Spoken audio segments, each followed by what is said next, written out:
মিলন দে সরকার, লীলা রবি দাস, গীতা রায়, আভা রানী মোদক, পার্বতী দে সরকার, শান্তিশীল, নালো বর্মন, মজিয়া বিবি, অনুপম দত্ত, বাবলি বর্মন, বাবলি বিবি,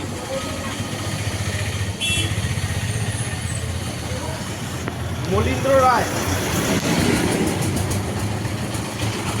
শীতল চন্দ্র দাস। আছে কি কেউ মাংসবৃদ্ধি? নাই, সবারই ছানি। তার মানে সবাই আজকে যাচ্ছে, কালকে অপারেশন হবে, পরশুদিন চলে আসবে। সবাই আজকে যাচ্ছে, কালকে অপারেশন হবে, পরশুদিন চলে আসবেন। সবাই আধার কার্ড অরিজিনাল নিছেন? সবার কাছে আধার কার্ড অরিজিনাল আছে? আপনি আনেন নাই? বলে দিছিলাম না ওইদিকে।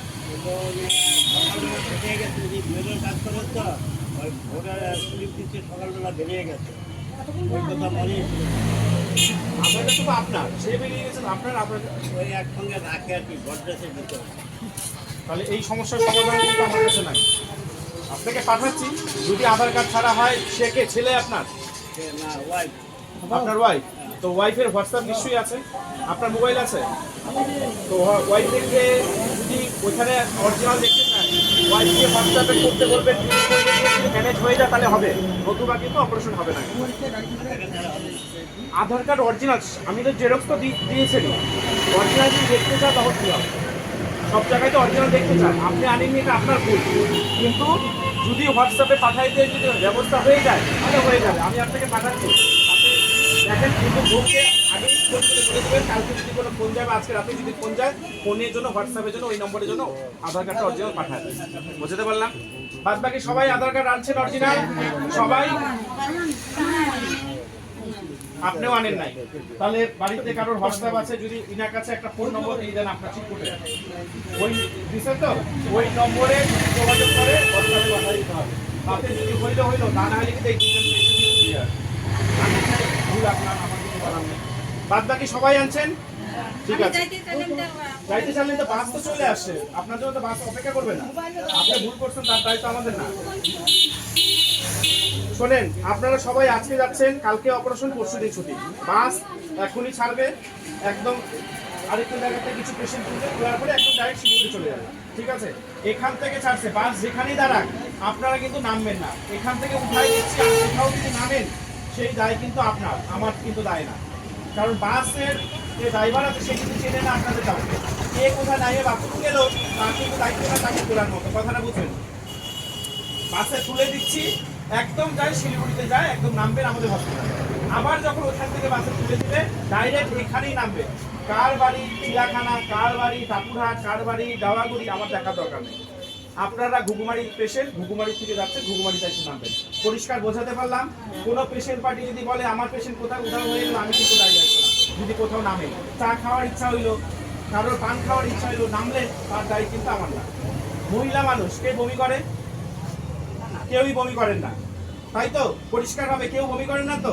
যদি কারোর তারপরেও বমি পায়, ড্রাইভারকে বলতে হবে যে দাদা গাড়ি থামান, আমি বমি করবো। ফট করে মাথা বের করতে কিন্তু আপনার, তখন আমাদেরকে বললে কিছু লাভ হবে না। বমি পাইলে গাড়িতে করবেন না, গাড়ি কিন্তু আমার চকচকা গাড়ি, গাড়িতে বমি করবেন না। করলে আমার 500 টাকা ফাইন আমার ইস্যু থেকে যাবে। আমি কিন্তু আপনাদের থেকে অপারেশনের জন্য 1 টাকাও নেই কিন্তু। তো আপনার জন্য আমার 500 টাকা ফাইন যায়, নিশ্চয়ই আপনারা চান না। তো বমি যদি পায়, অবশ্যই পাইতে পারে, গাড়িটা থামাবেন, গাড়িতে করবেন না। বুঝতে পারলাম? আজকে যাওয়ার পরে আপনাদের কিন্তু হোল বডি টেস্ট হবে। আমি তো এখানে প্রাথমিকভাবে সুগার টেস্ট করছি, প্রাথমিকভাবে প্রেশার মাপছি, যা কিছু করছি, কিন্তু ওইখানে গিয়ে হোল বডি টেস্ট হবে। তাতে যদি কোনো পেশেন্ট যদি আটকে যায়, সেটা কিন্তু অপারেশন নাও হতে পারে। কথাটা বোঝাতে পারলাম? আমি এখানে শুধুমাত্র প্রেশার, চোখের জল পরীক্ষা, এই পরীক্ষাগুলো করছি, বাদ বাকি কিন্তু সব করি নাই। কিন্তু তাতে ওইখানে গিয়ে ধরো ইসিজি করলো, ইসিজি ধরা পড়লো বুকের সমস্যা, তাহলে কিন্তু অপারেশন হবে না। সেই জন্য ওইখানে যাচ্ছেন, ওইখানে সারা সময় ধরে টেস্ট হবে আপনাদের, কোনো টাকা পয়সা কিছু লাগবে না, ঠিক আছে? হসপিটালে ডাক্তার দিদিমণি আর নার্স দিদিমণি সবাই আপনার জন্য কাজ করবে, কিন্তু আপনাদেরকে তাদের কথা শুনতে হবে। যেখানে যাইতে বলবে, যেইভাবে যাইতে বলবে সেইভাবেই যাবেন। এখানে যাচ্ছেন একসঙ্গে আপনারা, এই যে 14 জন যাচ্ছে, 14 জনই কিন্তু ঘুঘুমারি টিম। আবার নিশিগঞ্জ থেকে ধরেন একটা টিম হবে, তারা নিশিগঞ্জে টিম। আপনারা সবসময় একসঙ্গে থাকার চেষ্টা করবেন, মহিলারা একসঙ্গে একজন, পুরুষরা একজন। যেই দিন আসবেন আবার একসঙ্গে সবাই সবার মুখের পাশের সিটের মানুষটাকে দেখে নেবে সে উঠছে কিনা। যদি না উঠে ড্রাইভারকে বলবেন, ড্রাইভার দা থামান, আমার পাশের সিটের মানুষটা আসবে। বোঝাতে পারলাম? আপনারা প্রত্যেকে দুটা দুটা করে সিট নেবেন, সে তার পাশের সিটের লোকটাকে চিনে রাখে। ওই সিটের লোকটা যদি না উঠে ড্রাইভারকে আসার দিন বলতে হবে, ড্রাইভার দা ওই মানুষটা আসে নাই, নামটাও শুনে রাখবেন যে এই নামের পেশেন্টটা উঠে নাই, আপনাকে উঠতে হবে। কথাটা বোঝাতে পারলাম? কারণ ভোট সামনে, এই যে বাস ভোটের আগে কিন্তু এই অপারেশন শেষ, আর কিন্তু অপারেশন হবে না। বাস যদি মিস করেন তাহলে কিন্তু চাপ আছে, কিন্তু আর কোনো বাস আসবে না। এমনি বাসও কম চলতেছে, আমাদের পক্ষে কিন্তু আর এক্সট্রা বাস দেওয়া সম্ভব হবে না একটার জন্য। সেই জন্য আপনারা চেষ্টা করবেন যাতে পাশের জনের নামটা রাখবেন, মনে রাখবেন, আর বাসে ওঠার সময় একসাথে বললাম।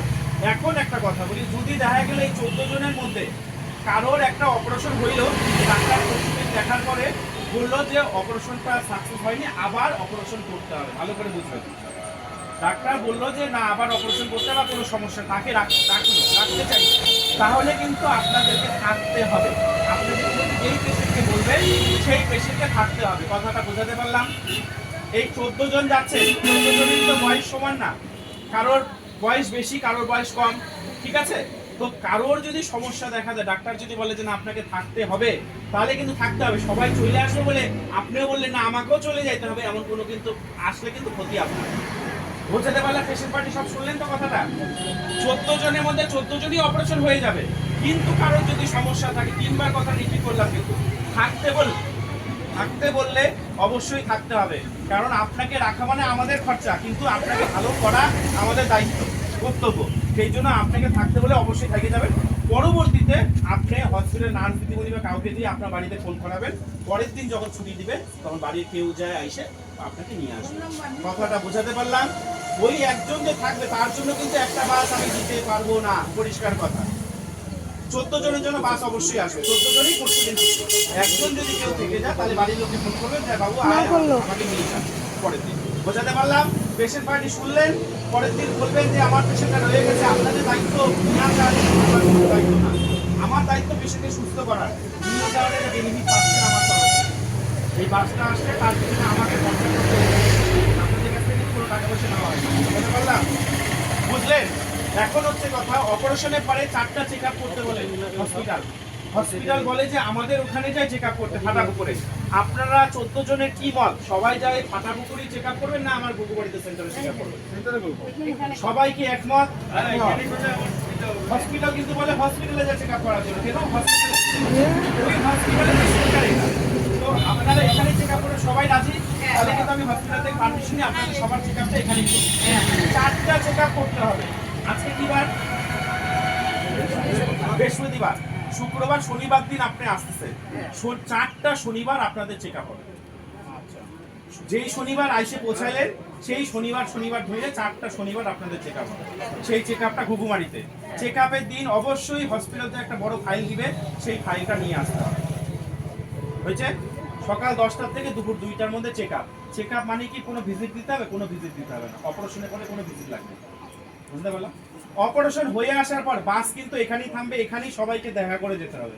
কারণ প্রত্যেকের একটা করে ফাইল দিবে, সেই ফাইলে কাকে কোন ওষুধ কিনতে বলছে, কাকে কোন ওষুধটা কয়বার দিতে বলছে, সেগুলো আমরা বুঝিয়ে দিব। বোঝাতে পারলাম? যদি না দেখা করে কেউ চলে যান, ওষুধ যদি ভুলভাল লাগান, চোখ কিন্তু নষ্ট হবে। বুঝতে পারলাম? যতই খিদা পাক, দেখা গেল আস্তে আস্তে 5টা বেজে গেল, দুপুরে খাওয়া চটে নেই, তাতে আপনার খিদা পাই গেল, আপনি বলে আমি বাড়ি চলে গেলাম, আমি ডাক্তারের সাথে না দেখা করছি। ওষুধটা কিভাবে দিতে বলছে বা কোন ওষুধ কিনতে বলছে আপনারা তো জানেন না। ওষুধটা যদি না লাগান তাহলে কিন্তু সমস্যা। সেই জন্য এইখানে কিন্তু আপনাদের এসে যোগাযোগ করতে হবে। বোঝাতে পারলাম? আমার বোঝানো কোনো অসুবিধা হয়েছে? সবাই বুঝতে পারলেন? এখন একটা কথা, কারা পান খান হাত তোলেন। হাত তোলেন, মিথ্যা কথা বলে ডাক্তারের কাছে আমার কিন্তু ধরা পড়বে। কারা পান খান হাত তোলেন। সবাই খায়, সবাই খায়। তো আপনি তো একটা অপারেশন আগে করতে, তাই তো? এখন দ্বিতীয় অপারেশন করতে যাচ্ছে, একবার সবাইকে বলে তো হসপিটালটা ভালো না খারাপ? ভালো। আপনি তো একবার যা ঘুরে আসছেন, প্রথমে ভয় পাচ্ছিলেন, এখন আর কোনো ভয় নাই। নার্স ডাক্তার সবাই ভালো, পরিষেবা ভালো, কিন্তু পান খাওয়া খাইতে ভালো। যতই ভালো বলেন, আমাকে যতই এখন খারাপ বলেন, পান খাওয়ার পারমিশন নাই, ঠিক আছে? 45 দিনের জন্য পান খাওয়া বন্ধ। কারা খায় তাদের ওইটাও বন্ধ। মাছ, মাংস, ডিম, বেগুন, সিম, কুমড়া, মসুর ডাল খাওয়া বন্ধ। মাছ, মাংস, ডিম, বেগুন, সিম, কুমড়া, মসুরি ডাল খাওয়া বন্ধ, ঠিক আছে? চোখে জল দেওয়া যাবে না, চোখে জল দেওয়া যাবে না। 45 দিন অবধি চোখে জল দেওয়া যাবে না। সমস্ত নিয়ম আমি বলে দিলাম। তারপরে যদি কারো বুঝতে অসুবিধা বলেন, আমি আবার বলবো, অসুবিধা নাই। এখন তাহলে আস্তে আস্তে উঠাবো। বাসে মহিলারা আগে উঠবে, জানলার ধার নিবে, দুইটা করে মহিলা বসবে, পুরুষরা পরে উঠবে। বাস আমার পুরো ফাঁকা, কোনো এটা পেশেন্ট নেই, বাস কোনো পাবলিক লোক উঠবে না। বোঝাতে পারলাম? এখন ফটো তুলে তারপরে আপনাদেরকে ছাড়ছি। যান যান, পেছনে যান, দুইটা করে সিট নিয়ে নেন, দুইটা করে সিট নিয়ে নেন। পেশেন্ট শুধু উঠবেন।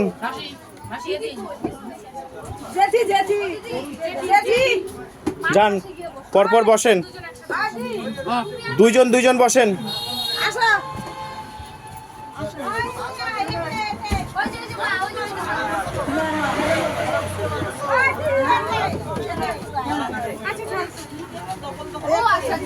হ্যাঁ, যান, ডবল বসেন, কেউ সিঙ্গেল বসবেন না, কেউ সিঙ্গেল বসবে না। যান যান যান যান যান, বসেন।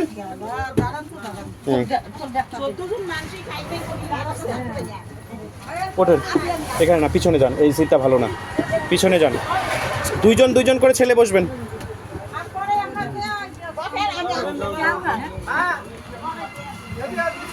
যান, পিছনে যান।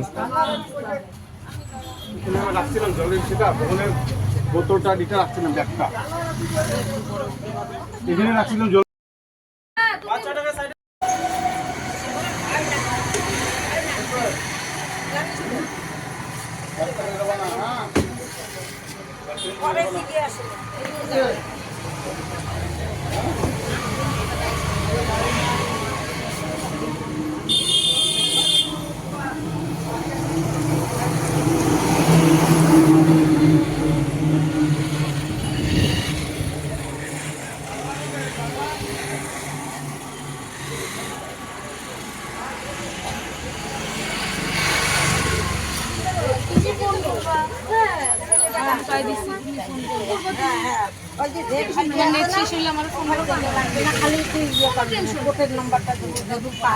যেহেতু সানি অপারেশন তাহলে কোনো নাই, যেহেতু মাংস বাড়া অপারেশন করে তাহলে বলো কে রাখে, আর যদি মাংস বাড়ানো হয় তাহলে নানাকে খালি আধার কার্ডটা, বুঝলি, খালি আধার কার্ড। টেনশন কেন করি, আমরা যাবো কত